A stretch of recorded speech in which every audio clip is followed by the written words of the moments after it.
Hello everyone. Today I have come up with a new video and this is on the hot favorite topic and in fact one of the most disturbing topics for the PM students. They find a lot of difficulty in tackling section C questions.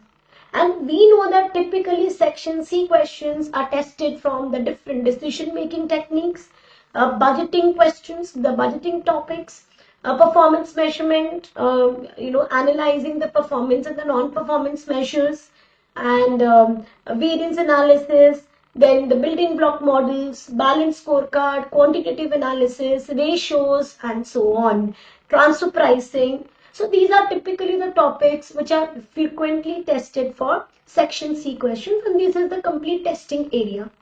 So now comes the point that ma'am, how should we handle these section C questions which are coming from these topics?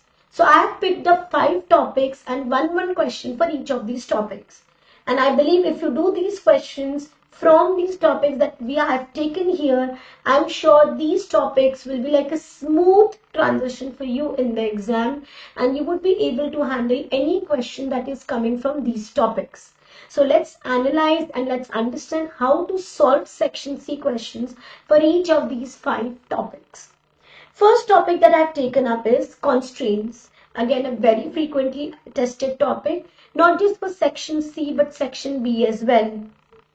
Okay, so here what I'm going to do is I'm going to read the question and we will try to complete or solve 50% of our answer while we are reading the question only, so that when you are actually going to the requirements and solving the question, it becomes much easier for you to handle these questions. Okay, so let's look at the first question, that is on Bell Houston Company manufactures 3 types of running shoes which it sells to sporting clothing retailers, sports clothing retailers. Roads is the first shoes which is for running on roads. Spikes is used for racing on athletes. Tracks and a trail which is used for running off-road in rural locations. Each of these products, they use different amounts of the same resources. Financial information and the resources requirements relating to these products is listed, which I'll come to it later when we are solving the question. Fixed products are absorbed, fixed overheads are absorbed at the rate of 4 per direct labor hour. Bell Houston Company is using a GIT system. Demand and resource availability for the month of March is given to you here, where the demand for the 3 products is expected to be this 2300, 1400 and 1650 respectively. Bella Houston Company has received a special order from Run Wild, which is not included in demand estimates above. So that means these are additional supply to be done. Run Wild, they are a major sports retailer. That means they have a very good customer base and who have an extensive customer base and are known for stocking the most popular brands of the sportswear. So if Bella Houston gets a recognition there, I mean, it's a big recognition for them, right? This is the point to be focused. Generally in section C kind of questions, if you have to write theory, these pointers add on. The order is to supply a maximum of 200 pairs of each type of shoes at a discount of 8 on standard selling price. That means when we are calculating the selling price for these products, we will reduce 8 from the normal selling price. And if we have to see what is the total production to be done, I mean, considering that everything is available and there is no constraint, then for road we will not make 2300 pairs, we will add 200 with it. And actually we will focus on making 2500 pairs. Likewise here also we will focus on making 1600 pairs, and here also 200 will be added to focus on making 1850 pairs. Okay, now Run Wild will charge a financial penalty if the order is not fully complete in March. If this first order is successful, then Run Wild will be keen to enter into the regular supply contract. That means it is going to give a long-term contract for the customer. That is Bella Houston.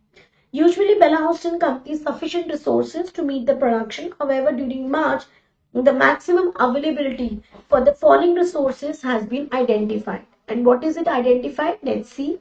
Now, let's go forward. So, usually Bella Houston Company has sufficient resources to meet production. However, during March, the maximum availability for the following resources have been identified. Stop here.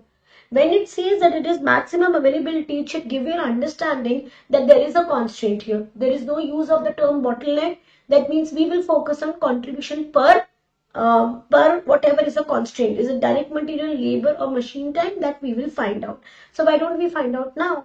Now let's see. The total requirement to manufacture is 2500. In this data, it's given to me selling price per pair of shoes. Variable cost details are given to me. This is in dollars. Direct material $5 per meter, dollars. Direct labor $7 per meter, and machine hours is $10 per hour. Fixed overhead absorbed is per pair of shoe. But we have to focus on direct material, labor and machine hours. As there we have to understand which is the constraint. So I need to know the quantities and the kgs. Now if direct material is $5 per hour, I think it is 7.5 is the total cost. So what is the material in meters? Let's calculate. 7.5 divided by 5, it gives me 1.5. And here it will give me 3 divided by 5.6. And here it is 6 divided by 5, 1.2. So this is in meters. Okay, in your exam also, if you want, you can just write it down in the rough side so that you do the calculations.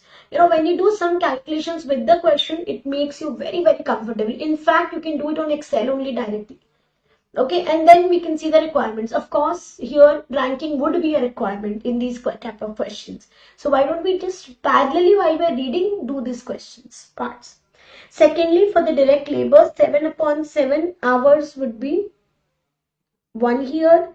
10.5 upon 7 is 1.5 and 7 upon 7 is 1.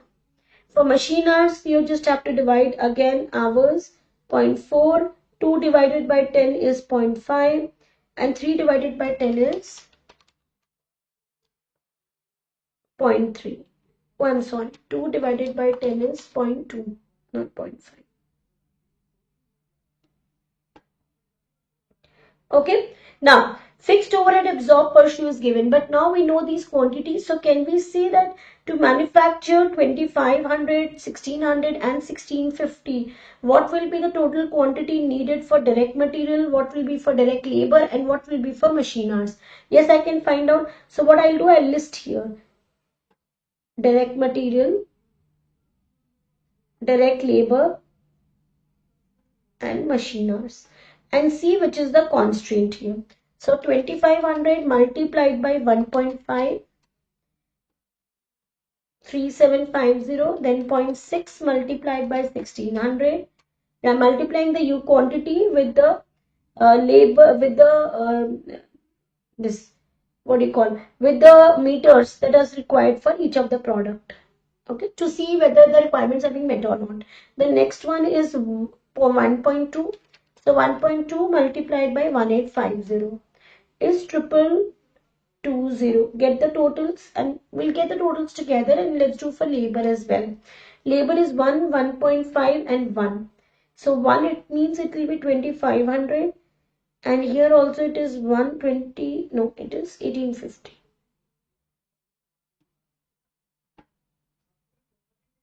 And the next one is 1600.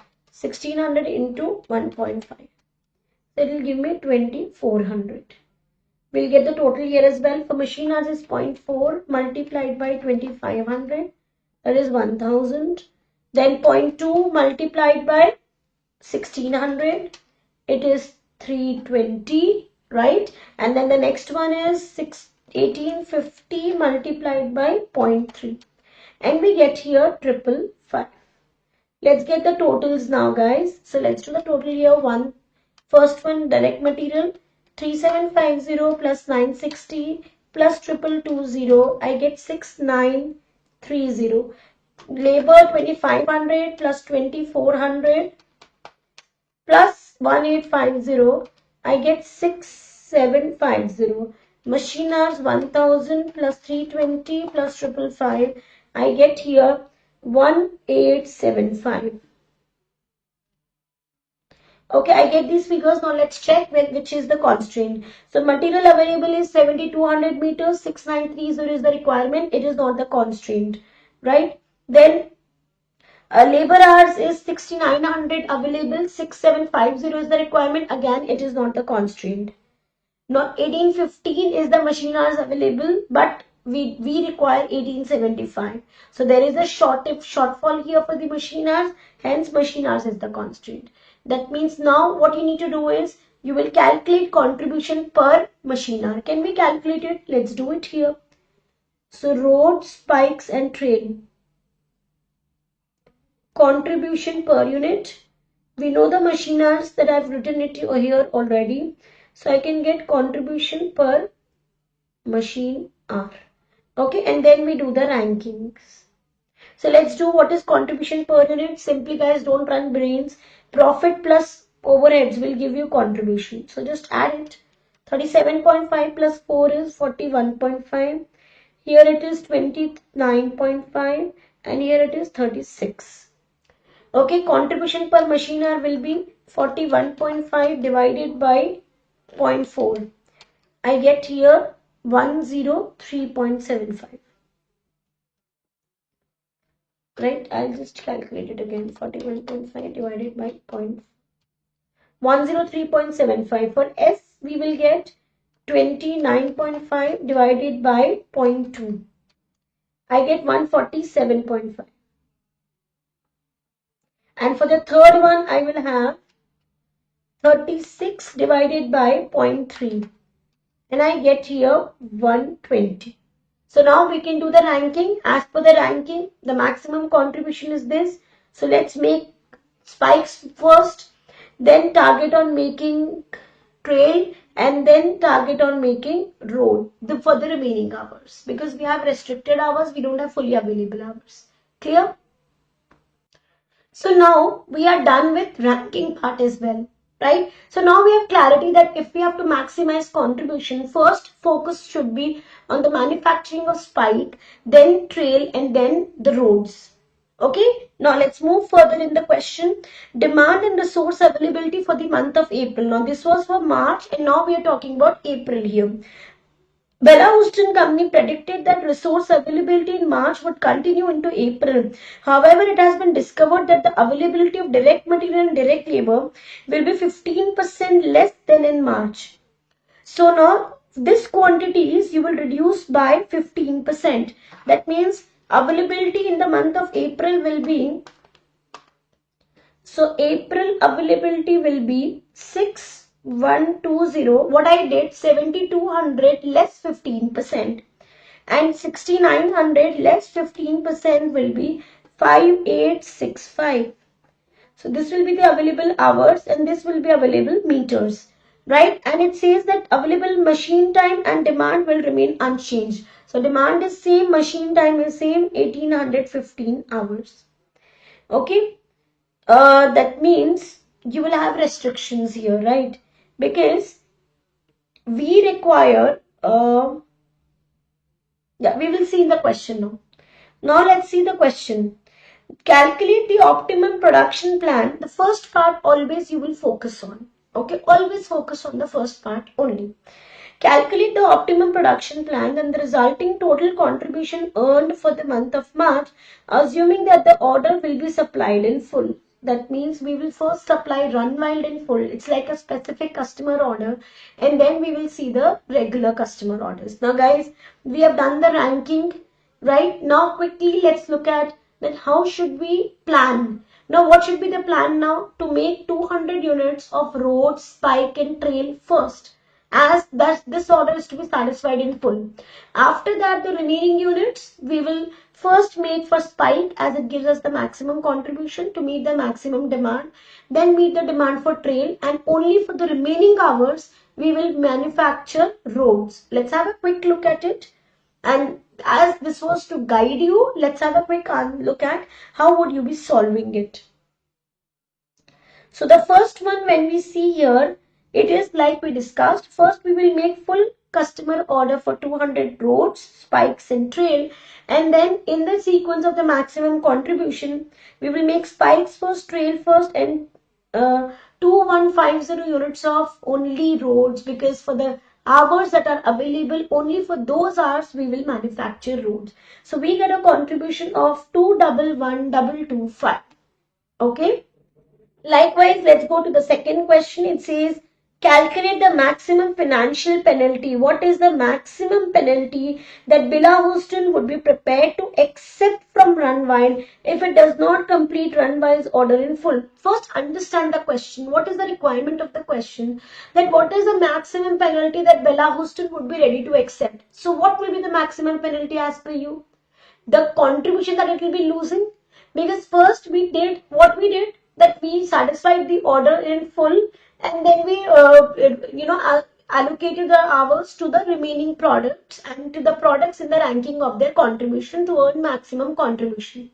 Now, if we do not fulfill the Runwild's order, then in that case we may have lower contributions, no, or higher. I mean, whatever is the thing that's just calculated, generally it will be lower only because you're not fulfilling that order. So if you're not fulfilling that order and the contributions have gone lower, then what is the penalty that Billa Houston will be ready to give? The loss that it is going to suffer because of the loss in contribution. So that is the maximum acceptance level for Billa Houston, right? We're just finding that. Now you will redo the same calculations, but now you will not start with 200 pairs of the three products, because now the aim is not to make them in full. The aim is that to have the maximum production that we can. So what we will do, we will do the maximum production of it's meeting its regular demands of 7,200 of 2,000 pairs of road of spikes and for trail. So first we will allocate the hours towards them, then we will allocate it towards the remaining hours. So then we will give remaining hours of 200 to the 200 pairs that we have to make specifically for Runwind. Right now here you will do it in the sequence of your contributions. So of course, also one more point, that here there is a discount of 8. That means you will not have a selling price of 62. It will be 62 minus 8, 56.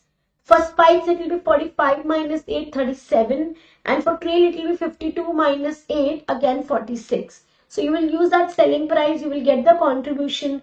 And now that you will allocate on the hours, you will allocate to the different products for the manufacture of this Runwide products in the same ranking of contribution. That is, first we'll make for spike, then trail, and then road. Similarly, so look here how we are going to do. So you can do your first we'll make for spike, then trail, then road for the remaining hours. Got it? And we made the existing production in full because the requirement was that now there is no need that the Runwide products will be made in full. So they are placed at the end. Now here what do you see, the contribution, it is increased, not decreased.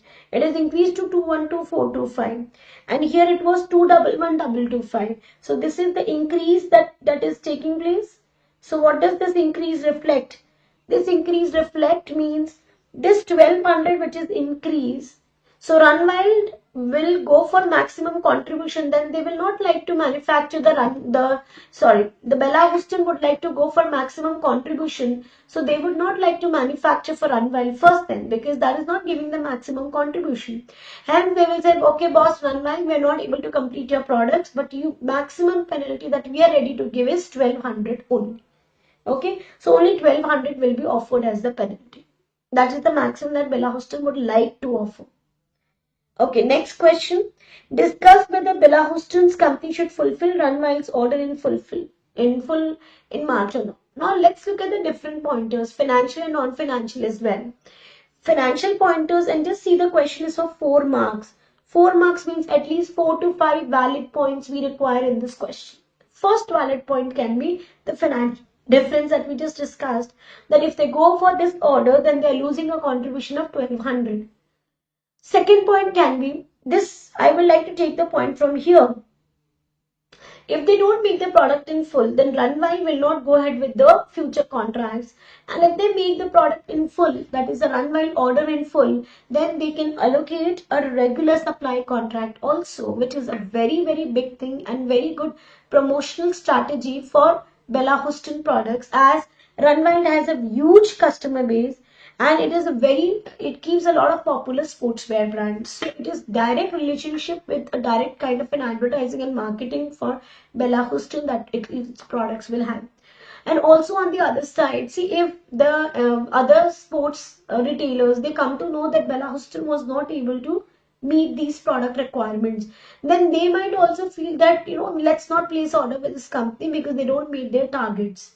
So this is where the overall reputation of the entity can go down. You can write about this as well. Just pick any 4 to 5 relevant points and you're done, and you will secure full marks here. Okay, let's go to the next one. So the next question is, define the variables and formulate the constraints and the objective function to be used in linear programming model to determine the optimum usage of resources. 5 marks. We just have to draw down the constraints and the contribution equation, because objective function is mentioned here. That's all, and you will get your marks. So ideally, I think there will be at least 5 equations. Otherwise, they will not give 5 marks here. Okay, let's look here. So now here, when you see for the month of April, they want, right? Now in the month of April, the material available is only 6120, but the requirement is 6930. Labor is also less, machinery is also less. That means all these three are going to be constraint statements. So how we are going to create the statements? You know the quantities. So let's it be R, road be R, spikes be S, and trail be T. With this, if we formulate the equation, my first equation will be 1.5 R plus 0.6 S plus 1.2 T is less than equal to 6120. Right? Because then only we will be able to meet it, as this is the maximum quantity available. So first statement can be 1.5 R plus 0.6 R, plus 0.6 S plus, I think it's better if I formulate the equations there only. Much helpful. There is no space. So let's formulate it here. Okay, 1.5 R